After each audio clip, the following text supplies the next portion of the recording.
Память узников фашистских концлагерей сегодня вечером почтили в Мариинском дворце. Там прошел концерт петербургского пианиста, заслуженного артиста России Рената Шакирова.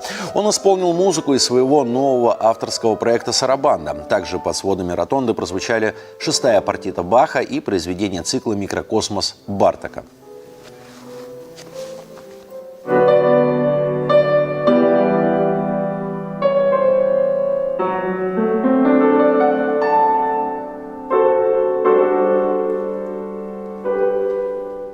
Мы не можем, конечно, не помнить об этом событии, о том, сколько ужаса, страданий принесла нам эта война, сколько страданий принесли этим бедным детям, которые спаслись, все-таки некоторые из них спаслись, и некоторые из них присутствуют здесь.